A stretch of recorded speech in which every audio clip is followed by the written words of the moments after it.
दोस्तों सुजलॉन एनर्जी की बात करें, यहाँ पे कुछ बड़ी अपडेट निकल के आ रही है जिनको हम एक एक करके डिस्कस करेंगे। काफ़ी दिनों के बाद वॉल्यूम टॉपर बनाए, नंबर 3 है पूरे बाजार में वॉल्यूम के मामले में। तो ये जो तेज़ी बनी है वॉल्यूम की, उसके पीछे वजह क्या है उसको समझेंगे। और इसके अलावा जो कुछ बड़े फैसले और लिए गए सरकार की तरफ से उसको भी जानेंगे इस वीडियो के माध्यम से। क्या आने वाले समय में सुजलॉन कमाल कर सकता है, इसकी पेयर कंपनी ने कमाल किया है और अब बोनस की ऐलान भी हुई है, क्या यहाँ पर भी ऐसी कोई संभावना बनेगी? इन सारी बातों को जानेंगे। और जो बड़ी डील हो रही है वो क्या इशारा करिए, क्या सुजलॉन में इस समय खरीदारी करनी चाहिए? क्वार्टर 4 आने वाला है, क्वार्टर 4 के पहले क्या स्टॉक कमाल करेगा? क्योंकि स्टॉक 50 से वापस नीचे आया है, 40 के आसपास है। क्या इस डिस्काउंट प्राइस में मिलने वाले शेयर में दाव लगाना चाहिए?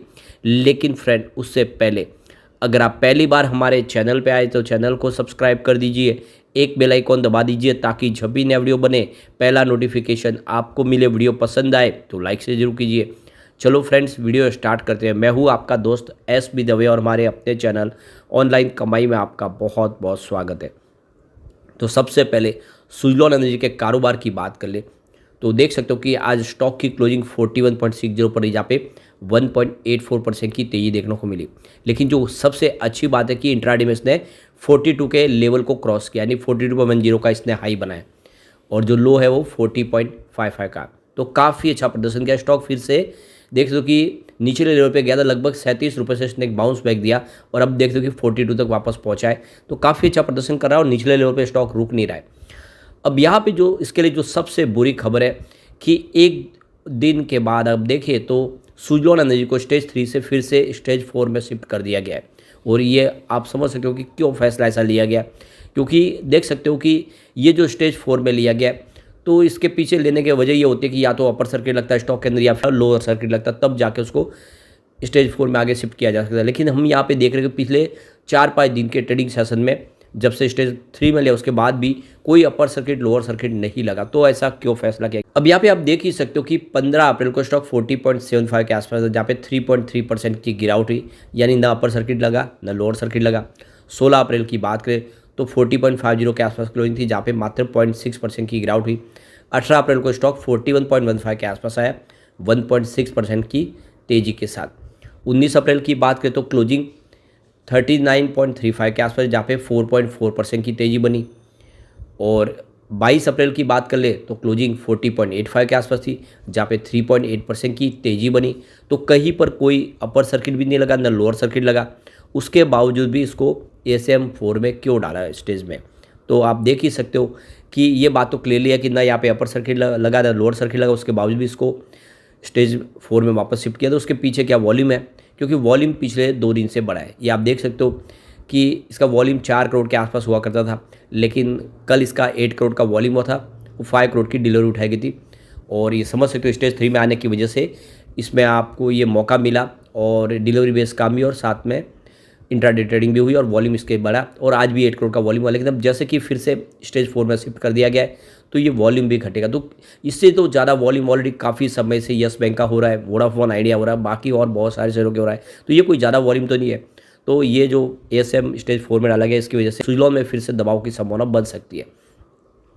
अब यहाँ पे जो सबसे बड़ी बात निकल के आ रही है कि सुजलॉन एनर्जी की जो पेयर कंपनी है आइनॉक्स विंड, वो यहाँ पे खबर निकल के आ रही है कि बोनस शेयर जारी करने जा रही है।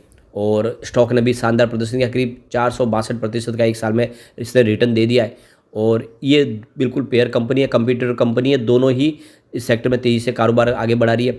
और सुजलॉन का मुकाबला सीधा आइनॉक्स विंड के साथ में, और इसीलिए यहाँ पे ये भी खबरें निकल के आती है कि आइनॉक्स जैसा कब प्रदर्शन करेगा सुजलॉन, क्या सुजलॉन भी आने वाले समय निकट भविष्य में बोनस दे सकता है? तो ये बहुत दूर की कौड़ी है, क्यों अभी भी कंपनी के लिए बहुत सारी प्रॉब्लम बनी हुई है। लेकिन आइनॉक्स विंड ने तो बड़ा फैसला कर लिया है। गुरुवार को बोर्ड मीटिंग है जिसमें कंपनी बोनस शेयर जारी कर सकती है और रिकॉर्ड डेट भी आ सकती है।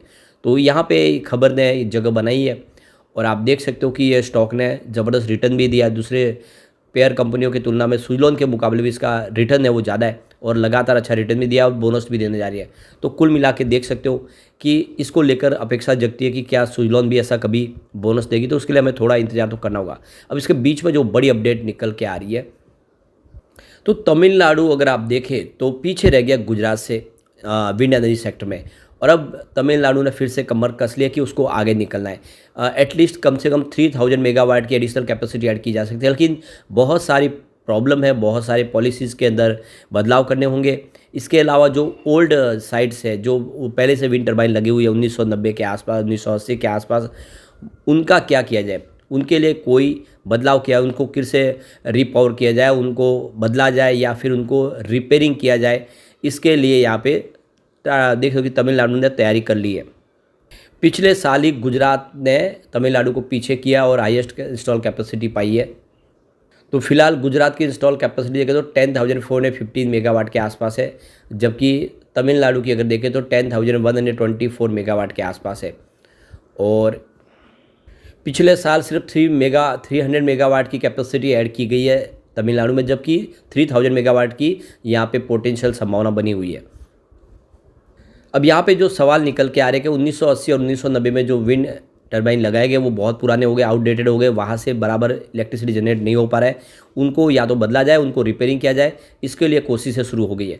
तो इसमें एक बहुत बड़ी अपॉर्चुनिटी सुजलॉन के लिए दिखाई दे रही है, क्योंकि सुजलॉन इस सेक्टर में लीडर कंपनी है, उनके पास बहुत सारा अनुभव है और 1980-90 में उनके द्वारा ही ज़्यादा करके विंड टरबाइन इंस्टॉल की गई है। उनके पास वो सारी मशीनरीज है कि उसको बदल सकते हैं, उसके पार्ट्स बदले जा सकते हैं, उसको फिर से नया जैसा बनाया जा सकता है। तो ये एक बहुत बड़ी अपॉर्चुनिटी तमिलनाडु से दिखाई दे रही है सुजलॉन के लिए। तमिलनाडु के लिए कुछ और भी प्रॉब्लम है, जैसे कि जो ग्रिड कनेक्टिविटी दी गई है, तो वो ग्रिड की तरह वो जो सप्लाई की जा रही है बिजली, वहाँ से उनको समय पे पेमेंट नहीं मिल पा रहा है, जिससे वो अपनी जो ज़रूरतों को पूरा नहीं कर पाते, जिससे विंड एनर्जी सेक्टर में बहुत सारे लोग इंटरेस्ट भी नहीं ले पाते, क्योंकि पेमेंट ज़रूरी है। जब समय पर पैसे नहीं मिलेंगे तो कैसे आगे काम बढ़ेगा। दूसरी तरफ विंड एनर्जी सेक्टर की जो कंपनियां, उनको बैंकिंग फैसिलिटीज़ में भी बहुत सारी प्रॉब्लम होती है और ये आसान करने के रास्ते तलाशे जा रहे हैं, ताकि आने वाले समय इसमें बहुत तेज़ी से विंड एनर्जी सेक्टर में लोगों का निवेश आना शुरू हो।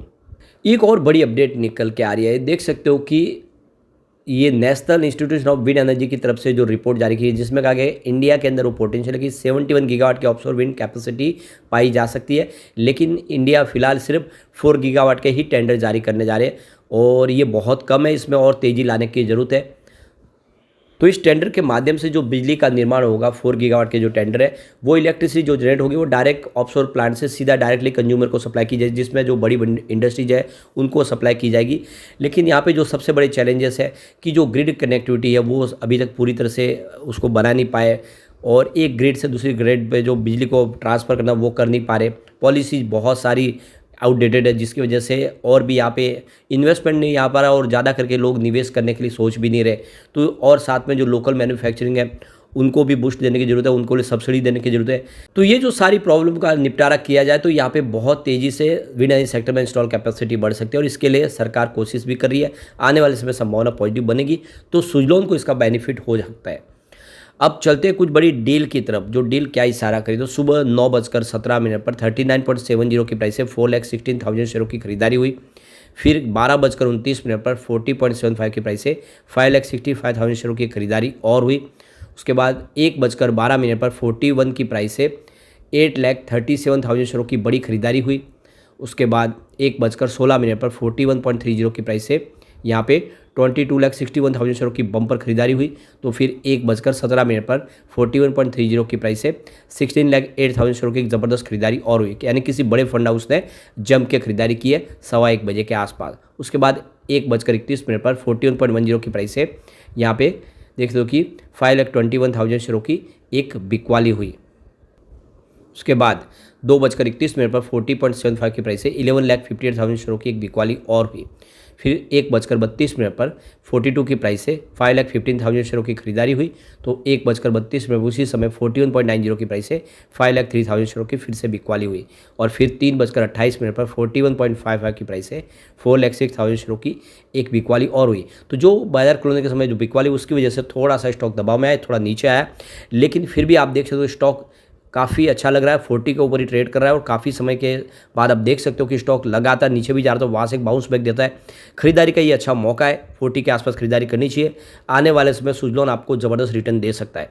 लेकिन फ्रेंड, कोई भी इन्वेस्टमेंट करने से पहले अपने फाइनेंशियल एडवाइस बड़े ले ले या अपना खुद का रिसर्च करें, क्योंकि मैंने वीडियो आपके एजुकेशनल पर्पज़ के लिए ही बनाया। वीडियो पसंद आए तो लाइक से जरूर कीजिए और चैनल को सब्सक्राइब कर दीजिए। Thank you friend.